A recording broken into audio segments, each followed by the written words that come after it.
আজকে আমাদের মূল উদ্দেশ্য হচ্ছে যে আমরা ক্লিন কুষ্টিয়া গ্রিন কুষ্টিয়ার পক্ষ থেকে আমরা এই কুষ্টিয়া এলাকায় যে পরিষ্কার পরিচ্ছন্নতা এবং সবুজায়নের যে কাজ করছি সেই ব্যাপারে আপনাদের সহযোগিতা চাওয়ার জন্য আমরা আজকে এখানে মূলত মত বিনিময় করছি।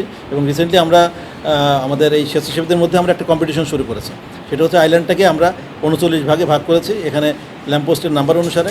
সেই ভাগে আমাদের এখানে 6টা ক্যাটাগরিতে আমাদের বিশ্লেষণ হবে এবং মার্কিং হবে। এই 6টা ক্যাটাগরিতে যারা সর্বোচ্চ নাম্বার পাবে 1, 2, 3 তাদেরকে নিয়ে আমরা চায়না, থাইল্যান্ড, মালয়েশিয়া অথবা সিঙ্গাপুর এই দেশের যে কোনো একটা দেশে আমরা ট্যুরে যাব। এবং ট্যুরে যাওয়ার মূল উদ্দেশ্য হচ্ছে তাদেরকে ওইখান থেকে আরও কিছু দেখে আরও কিছু শেখার। কারণ এই সমস্ত দেশ আপনারা জানেন যে পরিষ্কার পরিচ্ছন্নতা সবুজায়নের ব্যাপারে আরও অনেক দূর এগিয়ে গেছে।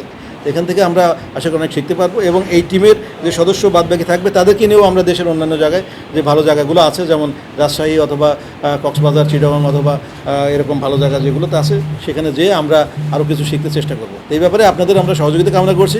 আমরা আশা করি আপনাদের সহযোগিতার মাধ্যমে এই আমাদের গ্রিন কুষ্টিয়া স্বেচ্ছাসেবীরা যেটা করছে সেটা সাধারণ মানুষ দেখবে এবং সচেতন হবে। এবং এর মাধ্যমেই আমাদের এই কুষ্টিয়াকে আমরা পরিষ্কার পরিচ্ছন্ন এবং সবুজ নগরী হিসেবে আমরা গড়ে তুলতে পারবেন। যেমন আমাদের স্কুল কলেজে কাজ করার আমাদের একটা বড় পরিকল্পনা আছে, কিন্তু সেটা অনেকবারই পরিকল্পনা করেছি, কিন্তু আমরা সেদিকে যেতে পারিনি। কারণ আইল্যান্ডটাকে আমরা সঠিকভাবে আমরা ঠিক করতে পারিনি। এখন আইল্যান্ডটাকে স্টেবল করে তখন আমরা স্কুলের দিকে যেতে চাই, কলেজের দিকে যেতে চাই, যে আমরা ওখানেও ক্যাম্পাসটা সুন্দর করব।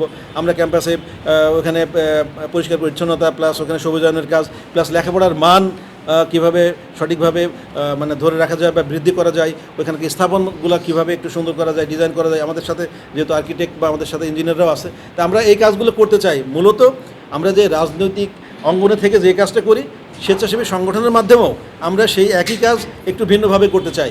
কারণ রাজনীতিতে আপনারা জানেন যে আমরা যখনই রাজনীতির কথা বলি তখন কিন্তু একটা পার্ট হয়ে যায়, সবাইকে কিন্তু পাওয়া যায় না। কিন্তু আমি যখনই একটা স্বেচ্ছাসেবী সংগঠন এর কথা বলবো বা অরাজনৈতিক সংগঠনের কথা বলবো তখন কিন্তু সবাই সেখানে আসতে পারে। এই জন্য আমরা মূলত কাজ সব একই, মানুষের জীবনমানের উন্নয়ন, আপনার এলাকার পরিষ্কার পরিচ্ছন্নতা, সবুজায়ন, মানুষের স্ট্যান্ডার্ড অফ লিভিং এটাকে ডেভেলপ করা। আপনি রাজনীতিভাবে একভাবে করছি, আমি আরেকটা স্বেচ্ছাসেবী সংগঠনের মাধ্যমে আরেকভাবে করছি। এটাই হচ্ছে আমাদের মূল উদ্দেশ্য।